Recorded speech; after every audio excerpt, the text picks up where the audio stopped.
दिल्ली के मोहन नगर एरिया में एक टिंकू अपना ड्रोन उड़ा रहा होता है कि तभी उसका ड्रोन प्लॉट नंबर 232 के सामने क्रैश हो जाता है और टिंकू अपना ड्रोन लेने के लिए उस घर के पास जाता है जहां उसको अजीब सी बदबू आती है और उस घर के बाहर न्यूज़पेपर और दूध के पैकेट्स रखे हुए थे।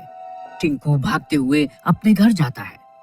मम्मी, वो कनक दीदी के घर के बाहर से बहुत गंदी बदबू आ रही है, चलो देखो ना। अच्छा, चलो चलकर देखते हैं। काजल भी जब 232 के सामने आती है तो वो समझ जाती है कि जरूर घर के अंदर कोई जानवर मर गया है। तभी वहाँ उनके दो पड़ोसी आते हैं, राज और पवन। भाभी जी, क्या हुआ? आप यहाँ क्या कर रही हो? अरे देखो ना, लगता है कनक गलती से ऊपर वाला दरवाजा बंद करना भूल गई होगी और कोई बिल्ली आकर घर में मर गई है। नहीं नहीं भाभी जी, ये किसी जानवर की बदबू नहीं है, ये कुछ और ही है। ऐसा कहकर पवन पुलिस को कॉल करके बुलवा लेता है और कुछ ही देर में वहाँ इंस्पेक्टर रजत आ जाते हैं और इंस्पेक्टर रजत भी घर के बाहर रखे न्यूज़पेपर और दूध के पैकेट्स को देखते हैं और धक्का मारकर दरवाजा तोड़ देते हैं और घर के अंदर जाते हैं। बाकी सभी लोग घर के बाहर ही खड़े रहते हैं। जहाँ बदबू और तेजी से आ रही होती है, घर में पुलिस वाले तलाशी लेने लगते हैं। तब एक कांस्टेबल बाबू को एक रूम में कनक बेहोश पड़ी हुई मिलती है और उसी रूम से बहुत ज्यादा बदबू आ रही होती है और तभी कांस्टेबल बेड साइड में एक कपड़ा फंसा हुआ देखता है और बेड खोलकर जैसे ही कपड़े को निकालता है, उस बेड में मोहिनी की लाश रखी हुई होती है। कांस्टेबल बाबू जल्दी से इंस्पेक्टर रजत को बुलाता है। इंस्पेक्टर रजत मोहिनी की डेड बॉडी को जांच के लिए भेज देते हैं और कनक को होश में लाकर इससे पूछताछ शुरू करते हैं। कनक, तुमने मोहिनी को क्यों मारा? तुम्हारे साथ और कौन कौन शामिल है इस क्राइम में? मोहिनी को मारा किसने? वो तो कॉलेज गई है। सर, लेकिन क्राइम सीन पर तो सिर्फ कनक ही है, तो इसने ही मारा होगा। अगर कोई कनक का साथी होता तो वो इसको यहाँ क्यों छोड़कर जाता? दोनों ही भाग जाते ना। कांस्टेबल बाबू, तुमने ठीक से नहीं देखा। मोहिनी की हाइट और वेट कनक से ज्यादा है, तो कनक के लिए मोहिनी को मारकर बेड में उसकी लाश को अच्छे से लेटाना बहुत मुश्किल है, क्योंकि मोहिनी की डेड बॉडी पे एक भी स्क्रैच का निशान नहीं है। यानी कोई तो और भी था यहाँ जिसने ये काम करने में कनक की हेल्प की और चला गया और कनक बेहोश होने का नाटक कर सके ताकि कोई भी कनक पे शक ना करे। इंस्पेक्टर रजत कनक को भी हॉस्पिटल भेजता है जांच के लिए। कुछ वक्त बाद इंस्पेक्टर रजत के पास मोहिनी की पोस्टमार्टम रिपोर्ट आ जाती है, जिसमें मोहिनी की डेथ की वजह एक ऐसा रेयर पॉइजन था जो कि कुछ रेयर केमिकल्स को मिलाकर बनाया गया था। तभी वहाँ कांस्टेबल बाबू आता है। सर, कनक सही कह रही है, वो पिछले 2 दिन से बेहोश है। डॉक्टर को उसके पेट में 2 दिन पुराना खाने के टिश्यूज मिले हैं, यानी कनक 2 दिन से बेहोश थी मोहिनी के डेड बॉडी के पास। लेकिन 2 दिन तक बेहोश होने की वजह क्या थी? एक पॉइजन है जो रेयर केमिकल से बनाया जाता है, कनक के पेट में बहुत कम मात्रा में मिला है।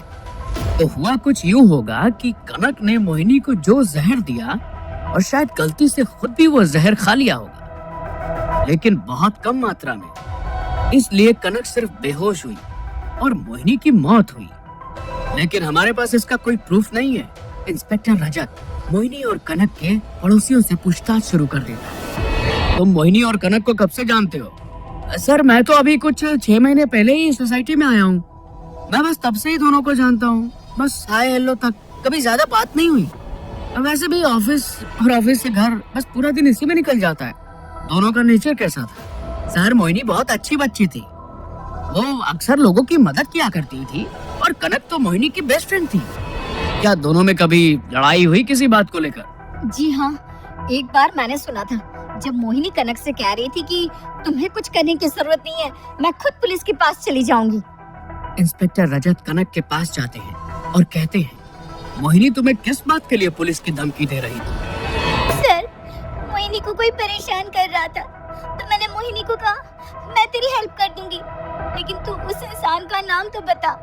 लेकिन उसने मुझे मना कर दिया और कहा कि वो खुद पुलिस को बता देगी। ये केस तो दिन ब दिन उलझता ही जा रहा है। तुम दोनों एक दूसरे को कब से जानती हो? सर, ऐसे ही कुछ 1 साल से। इंस्पेक्टर रजत मोहिनी की सारी डिटेल्स निकालने को कहते हैं। कुछ देर बाद कांस्टेबल बाबू सारी डिटेल्स इंस्पेक्टर रजत को बताते हैं। सर, मोहिनी एक अनाथ है और वो स्कॉलरशिप से केवीके स्कूल की टॉपर रही है दिल्ली की। उसके बाद यहीं दिल्ली से कॉलेज कर रही थी और यहाँ उसको अभी 1 साल ही हुआ था। फिर मुझे याद आया, कॉलेज में मोहन से उसकी लड़ाई हुई थी कुछ ही दिन पहले। इंस्पेक्टर रजत मोहिनी के कॉलेज जाते हैं और मोहन को पकड़कर उससे पूछते हैं, तुमने आखिर मोहिनी को क्यों मारा? क्या मोहिनी मर गई? हाँ, क्योंकि तुमने ही उसको मारा है। सर, मैं क्यों मारने लगा किसी को भी? मैंने कुछ नहीं किया। तेरी और मोहिनी की लड़ाई हुई और तूने धमकी दी थी मोहिनी को मारने की। हाँ सर, ये सच है। मेरी मोहिनी से लड़ाई हुई थी क्योंकि मैं एग्जाम पेपर चोरी करने का प्लान बना रहा था, जो गलती से मोहिनी ने सुन लिया था और मेरे मना करने के बाद भी वो डीन को बताने जा रही थी। बस उसको रोकने के लिए मैंने उसको धमकी दी थी और जब वो नहीं रुकी तो तुमने गुस्से में उसका खून कर दिया। सर, इतनी छोटी सी बात के लिए मैं भला खून क्यों करता? मैंने सच में कुछ नहीं किया। इंस्पेक्टर रजत को मोहन के खिलाफ भी कोई सबूत नहीं मिलता है, इसलिए उन्हें मोहन को छोड़ना पड़ता है। सर, अगर मोहन ने भी खून नहीं किया तो खूनी है कौन? खूनी जो भी है बहुत चालाक है। प्लानिंग करके उसने ये सब किया है। लेकिन खूनी कितना भी चालाक हो, एक न एक गलती जरूर करता है और कुछ तो है इस केस में जो हम देख नहीं पा रहे हैं। वापस से हमें क्राइम लोकेशन पर जाकर देखना होगा। ऐसा कहकर इंस्पेक्टर रजत कांस्टेबल बाबू के साथ क्राइम लोकेशन पर जाते हैं, लेकिन घर में उन्हें कुछ नहीं मिलता। सर, कुछ भी नहीं मिला? टाइम वेस्ट हुआ। नहीं, जो मुझे चाहिए था वो मिल गया है। वो क्या सर?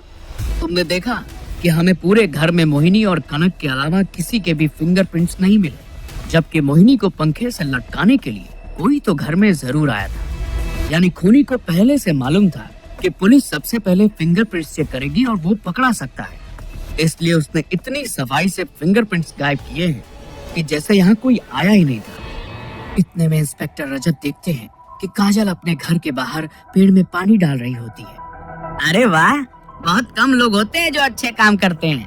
बहुत अच्छा काम कर रही हैं आप इस पेड़ को पानी देकर। काहे का अच्छा पेड़?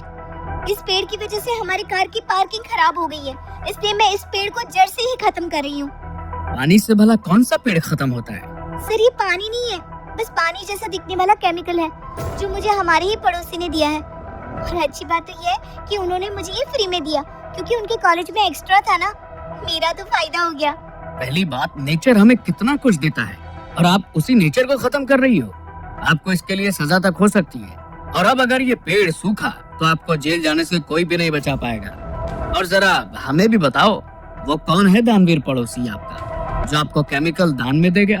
काजल इंस्पेक्टर रजत को उस पड़ोसी का नाम बता देती है और इंस्पेक्टर रजत उसकी पूरी डिटेल्स निकलवाता है और सभी लोगों को मोहिनी के घर बुलवाता है। क्या हुआ सर? पता लगा आपको कि खूनी कौन है? जी सर, कुछ मालूम हुआ कि किसने मोहिनी को इतनी बेरहमी से मारकर उसकी बॉडी बेड में रख दी थी? सर, आखिर कौन है वो? सब्र रखो, सब बता देंगे। पवन, एक बात बताओ, मोहिनी की डेड बॉडी हमें घर के अंदर मिली जहाँ सिर्फ पुलिस वाले थे और हम में से किसी ने भी ये नहीं कहा कि मोहिनी को मारकर बेड में उसकी डेड बॉडी को रखा गया था। तो तुम्हें कैसे पता कि मोहिनी की बॉडी हमें बेड में से मिली थी? इसका मतलब पवन ने मोहिनी को मारा है, लेकिन क्यों? सर, मैंने नहीं मारा मोहिनी को। वो तो मेरी छोटी बहन जैसी थी। मैंने सच में उसको नहीं मारा। तो फिर तुम्हें कैसे पता ये मोहिनी की बॉडी बेड के अंदर से मिली? सर, मैंने किसी को बुलाते हुए सुना था उसी दिन जिस दिन मोहिनी की लाश मिली थी। किसने बोला था, याद करके बताओ। इतने में ही राज वहाँ से धीरे धीरे भागने लगता है। तभी पवन कहता है, हाँ, ये मुझे राज ने बताया था जब आप लोग बॉडी लेकर जा रहे थे तब। अरे राज, तुम कहाँ भाग रहे हो? जरूर तुमने भी ये किसी से सुना ही होगा। हाँ सर, मैंने भी सुना था। वो मैं बताता हूँ, तुम्हारी याददाश्त कमजोर है। तुमने ये सुना क्योंकि खून तुमने ही किया था। तुम्हारी सारी डिटेल्स नकली है। पहला झूठ, तुमने कहा कि तुम मोहिनी को बस 6 महीने से जानते हो, जबकि तुम और मोहिनी दोनों एक ही स्कूल में साथ थे, जहाँ तुम्हें मोहिनी बहुत पसंद थी, लेकिन मोहिनी ने तुम्हें उस वक्त मना कर दिया था। उसके बाद उसका पीछा करते हुए तुम इस सोसाइटी में आए और फिर मोहिनी को फोर्स करने लगे कि वो भी तुम्हें पसंद करे। ये बात उसने कनक को भी बताई थी कि तुम उसको परेशान कर रहे हो। बस उसने नाम नहीं बताया था। उसके बाद की कहानी अब तुम बताओगे। हाँ सर, मैंने ही मारा है मोहिनी को, क्योंकि मैं उसको प्यार करता था, लेकिन वो मुझे घास तक नहीं डालती थी। एक दिन अचानक जब घर पे कोई नहीं था, मैं मौका देखकर मोहिनी के पास चला गया और उसको अपने दिल की बात बताई, लेकिन उसने मेरे मुंह पर तमाचा मारा और मैं उस वक्त चुपचाप वापस आ गया। लेकिन मैंने मोहिनी को मारने का मन बना लिया था। जो मेरी नहीं हुई उसको मैं अब किसी की नहीं होने दूंगा। मैंने अपने कॉलेज की लैब से केमिकल लिए, एक पॉइजन बना दिया और मौका पाकर मोहिनी के घर गया और उससे माफी मांगने का नाटक किया। और वो उस वक्त पानी पी रही थी। उसका ध्यान हटाकर मैंने उसको पानी के ग्लास में वो जहर मिला दिया, जिसको पीते ही मोहिनी मर गई। और फिर मैंने मोहिनी की बॉडी को बेड में ही रख दिया ताकि सभी को लगे कि मोहिनी मिसिंग है। लेकिन तभी मैंने सुना कि दरवाजा खुला है और कनक घर के अंदर आई और आते ही उसने भी वही जहर वाली पानी पिया और वो वही गिर गई। मुझे लगा वो भी मर गई होगी, इसीलिए उसको भी कमरे में लाकर वही पटक दिया। मुझे क्या पता था कनक सिर्फ बेहोश हुई है, वरना इसको भी उसी वक्त मार देता। न ये जिंदा होती, न ये आपको मेरे बारे में बता पाती। इंस्पेक्टर रजत राज को पकड़कर जेल में डाल देते हैं।